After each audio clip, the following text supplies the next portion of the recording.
La arquitectura es música congelada, decía Schopenhauer. La arquitectura es arte, pero también es vida. Es economía, es política, es cohesión social. Es reflejo de una época, termómetro del espíritu de los tiempos. Los edificios, desde la caverna hasta el rascacielos, son retratos de nosotros mismos. Hoy en nuestros besos protoplasmáticos hablamos de arquitectura, del domus, del hogar. El término más común para hablar del lugar en el que vivimos es casa, que en latín era choza. José Castro, traductor y lenguajeta. A mí me gusta el hogar, que viene de focaris, que es donde está el fuego. El lugar en el que uno conversaba al abrigo y a la luz de la lumbre, donde todo lo importante se fraguaba y cocinaba, literalmente. Los latinos llamaban a la casa domus, un término que fue la semilla de multitud de vocablos muy relacionados. Ahí tenemos dominio, dominar, doméstico, domicilio, dueño, dueña, y ese don y esa doña que ponemos antes de los nombres incluso. El hogar tiene una importancia simbólica también porque muchas leyes no entran en él. Es el último reducto de intimidad y dominio que tiene el ser humano, especialmente si vive en comunidad. Por eso antaño el destierro era un castigo terrible y también por eso hoy en día el derecho a una vivienda digna sigue estando tan vigente. Nuestro dominio, nuestro hogar, nuestra domus nos define y nos representa. Vivimos en una casa, trabajamos en una oficina, nuestros hijos van a una escuela, hacemos la compra en un supermercado. Son lugares que dan forma a nuestras vidas. ¿Cómo nos relacionamos en el espacio público? ¿El ágora se ha desplazado a la red?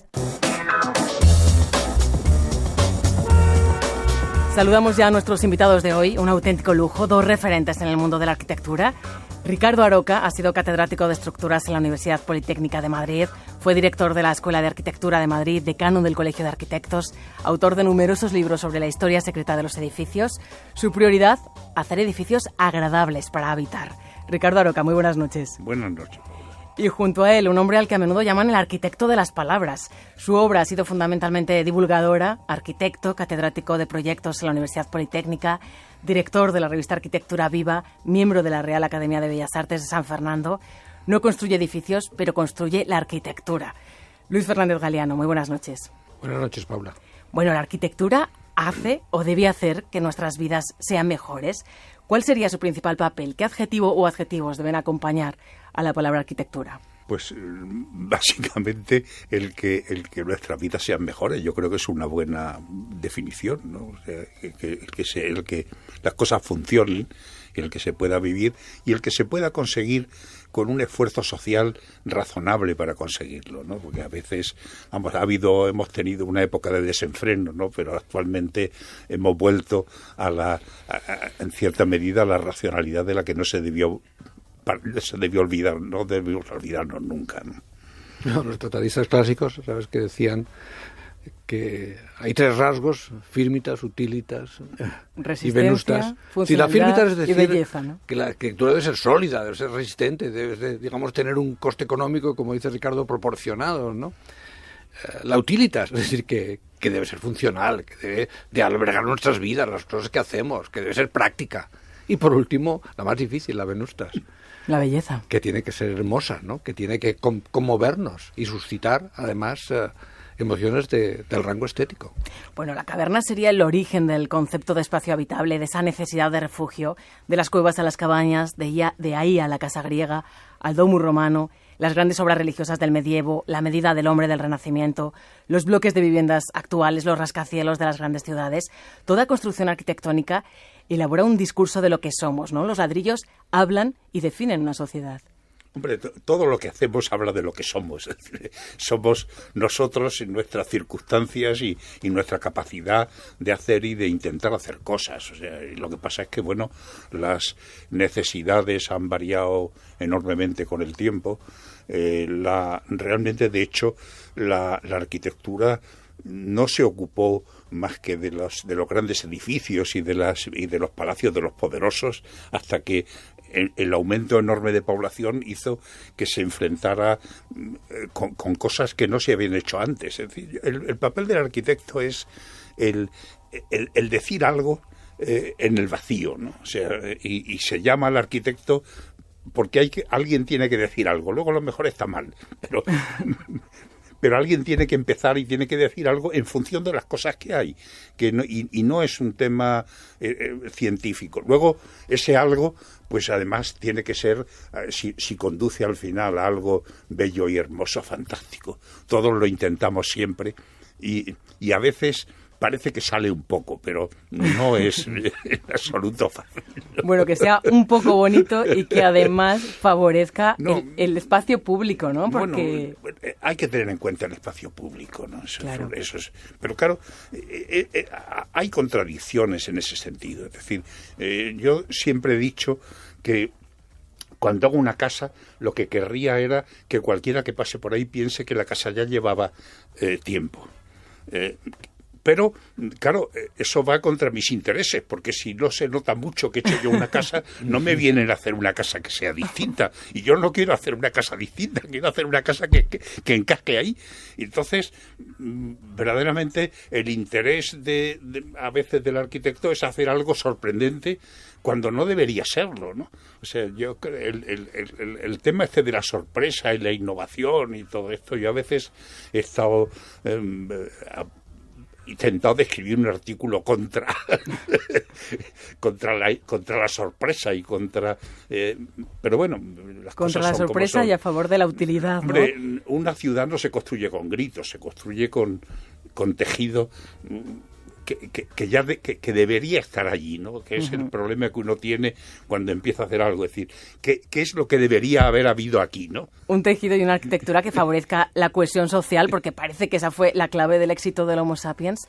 La arquitectura debe y puede invitar a esa convivencia, a esa relación social, Luis. Claro. La arquitectura, pero la ciudad y el paisaje. Sí, que la arquitectura habla de nosotros, pero las ciudades también. Sí, las ciudades que hemos creado están retratando el momento histórico que vivimos, ¿no? Y entonces la ciudad del automóvil, esa que se ha creado en el último siglo, no es la que mejor favorece esa cohesión social. Por el contrario, nos dispersa en el territorio, ¿sabes? Nos fragmenta en colonias de chalés, ¿no? Y hay que defender que la ciudad compacta, ¿sabes? Compleja, continua, es el mejor escenario para nuestras vidas. Vamos a escuchar, si os parece, un fragmento del documental La escala humana, de Documentos TV. El arquitecto Jan Gehl explica un experimento realizado en Copenhague, del mismo modo que más carreteras invita a más tráfico, más espacios públicos invita a más cohesión social. Si podemos tener espacios donde la mayoría de nosotros nos sintamos invitados, de manera que no estemos en el espacio de otros, ni los otros en el nuestro, sino que todos estemos en el espacio común, entonces se hace posible que se encuentren diferentes capas de la sociedad, distintos grupos de usuarios, distintos estilos de vida. Y ser urbano tiene que ver con ser capaz de conectar con absolutos desconocidos, con gente que no conocemos. Es muy evidente cómo en las ciudades donde se han perdido los espacios públicos, ahora, por lo general, están muy interesados en recuperarlos y reactivarlos. ¿Qué hacemos cuando la gente ya no sale para nada de sus casas? En estas ciudades la vida se ha privatizado por completo. Esa parece la tendencia, ¿no? La vida se ha privatizado, cada vez salimos menos de casa, ya no hay que salir al supermercado ni casi para ver una película. El Ágora, como decíamos, ahora está en la red, en los grupos de WhatsApp. ¿Cómo fomentamos una ciudad más colectiva y menos individualista? Pues mira, un gran economista urbano de Harvard, que ha escrito un libro en defensa de la ciudad tradicional, dice, sí, es verdad, con la revolución digital, ¿sabes? Parece que no necesitamos comunicarnos ni, digamos, a la corta distancia, dice, pero las ideas cruzan mejor un pasillo que un océano, ¿no? Y todavía sentimos la necesidad, ¿sabes?, de estar juntos para que las ciudades cumplan también ese papel importantísimo que es de crisol de ideas nuevas, ¿no?, de generación, de innovación. Además es que hay un tema, lo que dices no es más que el 20% del mensaje. El otro 80% es cómo lo dices, el tono de voz, la cara, la actitud. Y realmente, si no está la persona delante, la comunicación se queda en el 20%, no hay más. Y entonces esta gente, estos jóvenes que están viviendo tal, están comunicándose el 20% de lo que podrían comunicarse, ¿no? Pero lo cierto es que la gente vota con los pies. La gente vota con los pies y está afluyendo hacia las ciudades. Las ciudades son la historia de un éxito.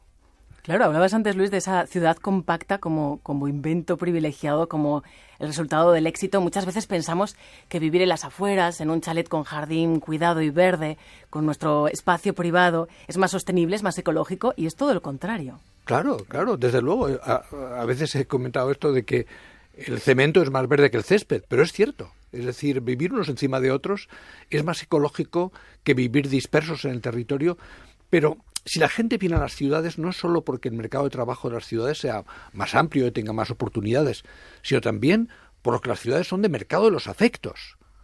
Y la gente muchas veces deja la aldea, etcétera, porque al final ya conocen a todo el mundo, ¿sabes? Y quieren ir a un sitio distinto en que su red social, su riqueza de relaciones sea mayor. Quieren ver gente. Bueno, el reto del futuro es la sostenibilidad, como decíamos, ¿no? En 1800 solo un 3% de la población vivía en ciudades, hoy lo hace más de la mitad, y se espera que en 2050 esa cifra ascienda a 2/3 de habitantes del mundo.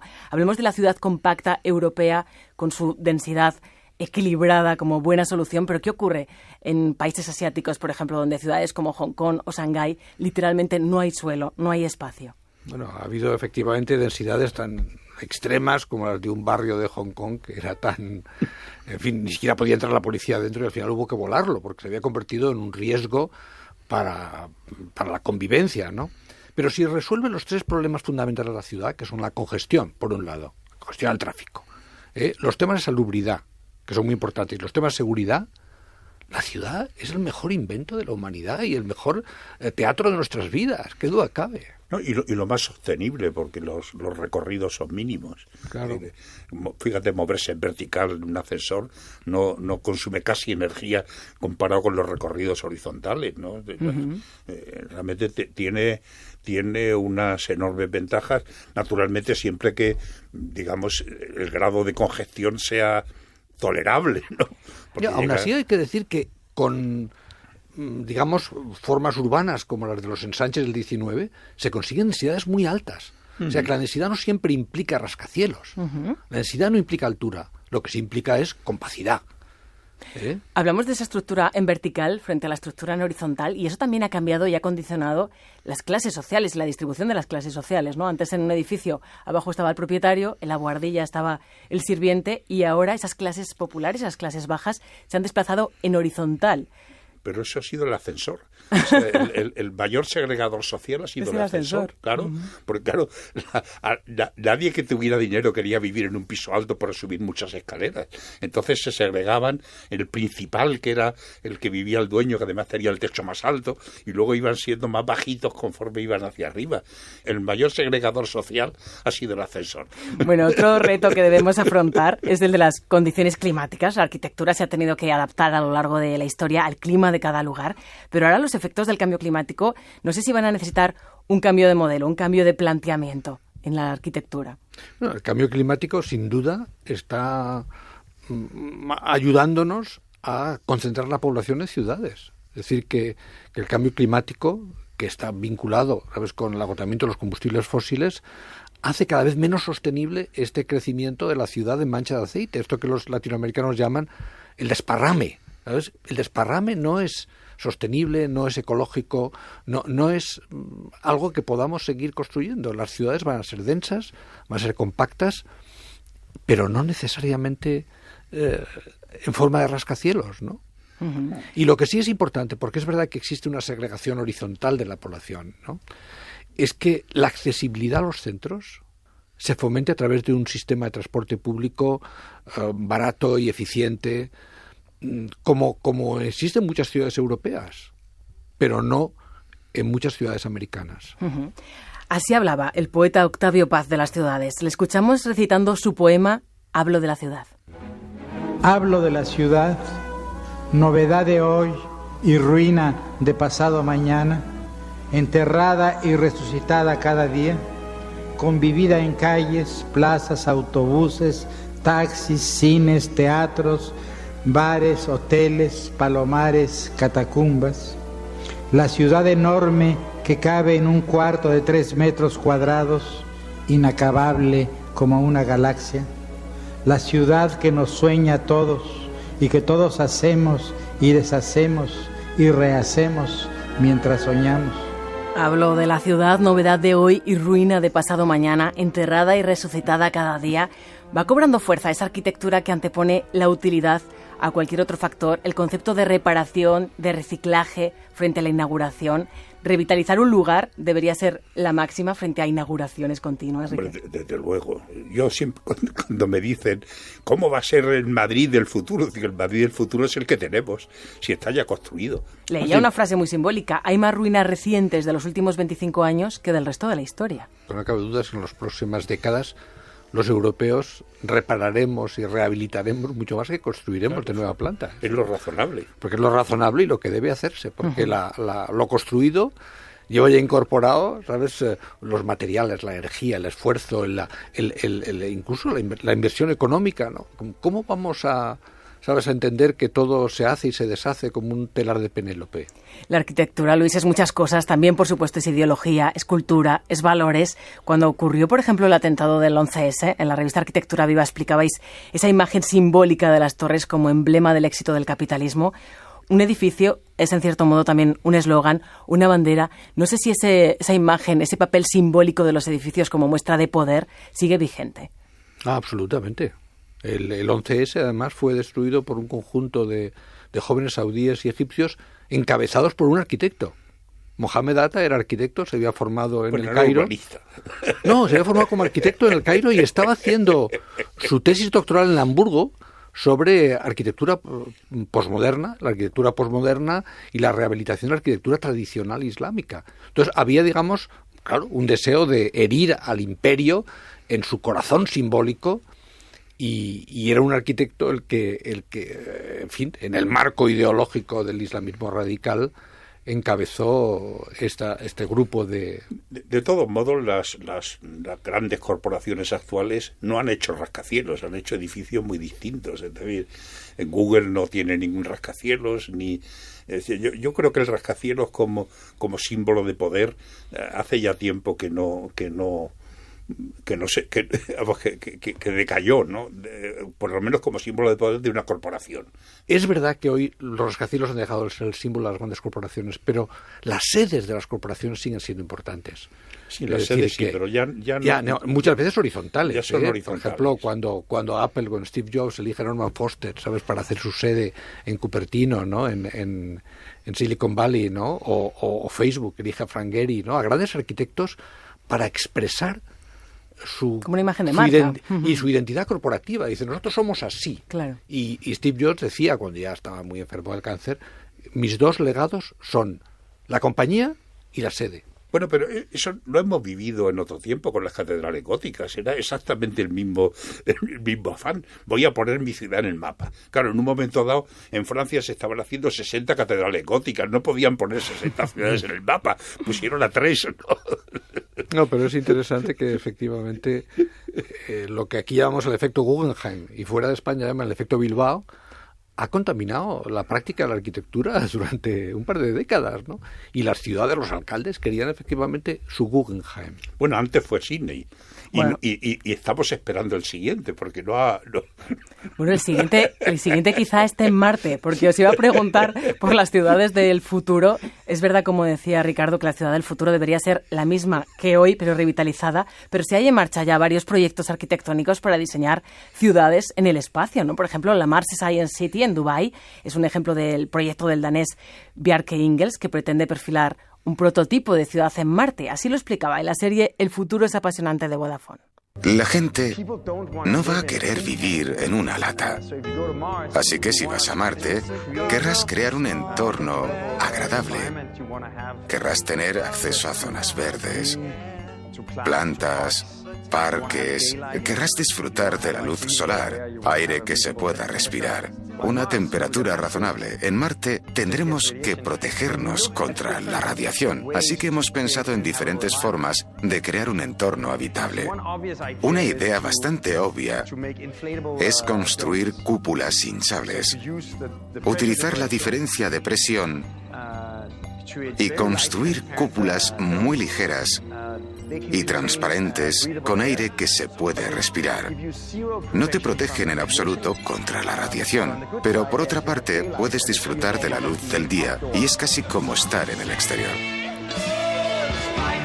También Norman Foster trabaja en una vivienda lunar que proteja de los rayos gamma y de los meteoritos. ¿Qué os parece? No sé si gritamos aquello de que paren el mundo que me bajo o reservamos una de estas cúpulas hinchables. Bueno, lo de VR Kingers efectivamente es un proyecto a 100 años vista de los Emiratos, que dicen que se han propuesto como objetivo, digamos, político de los Emiratos dentro de 100 años crear una colonia en Marte, y entonces para empezar a